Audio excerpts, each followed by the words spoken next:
Egypt, a land of majesty, a kingdom of power. But behind the golden palaces and towering statues, a darker truth was carved into the lives of men. The guards of Pharaoh stood watch, unshaken, merciless. Every day commands thundered across the fields, and the crack of the whip pierced the air. The people bent under the burden of endless toil, their sweat soaking the sands, their hands broken by labor that knew no rest. Faces covered in dust, eyes hollowed by pain, yet hearts still whispered prayers in the silence. Day after day, night after night, cries rose to the heavens, pleading, "Deliver us, set us free." The masters tightened their grip, but the oppressed lifted their voices higher, and though their chains bound their bodies, their faith reached beyond the walls of Egypt, to the God of their fathers. Then heaven answered. In the wilderness, far from the noise of Egypt, a mystery burned. A bush engulfed in flames, yet not consumed. The sands carried him forward toward a confrontation with Pharaoh. Moses demands freedom. Pharaoh responds with wrath, and so the plagues begin. The Nile turns red, its waters poisoned, fish floating lifeless. Frogs, locusts, swarms of creatures pour into homes and marketplaces. Flies cover the faces of women. The stench fills the land.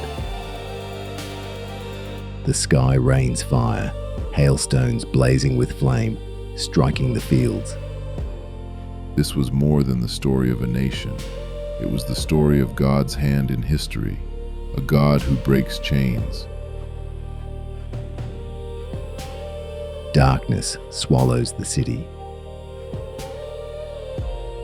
In the still of the night, the angel of death passes through Egypt. Cries of mourning rise from every house, and Pharaoh's own son lies still in his arms. Grief turns to rage, but Pharaoh is broken. At dawn, the Hebrews march free. An exodus begins, thousands upon thousands, carrying only hope and faith. Above them, a pillar of cloud rises, guiding their steps through the endless wilderness. But Pharaoh will not relent. Chariots and horses thunder across the desert, soldiers driven by hatred. And before the people, the sea, trapped between the waters and the sword, yet heaven intervenes. A pillar of fire descends from the sky, blazing between the two armies. The Egyptians falter, astonished, but press on. And then the sea opens. The waters rise like towering walls. The people step forward, walking between the waves, the breath of God in the wind. But Pharaoh's pride drives him into the abyss. Chariots thunder onto the seabed, soldiers shouting, blades gleaming. The waters tremble, the path collapses. Waves like mountains crash down in fury, consuming the might of Egypt in a single breath. And on the far shore, silence, then a cry of joy. The people raise their hands to the heavens. Tears flow freely as voices sing in unison. They dance, they embrace, they fall to their knees, overwhelmed by freedom.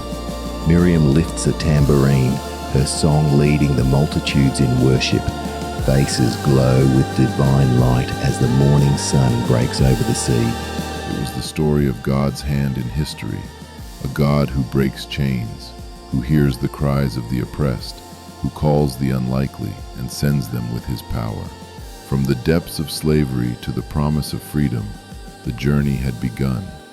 Egypt would never be the same, and neither would the world.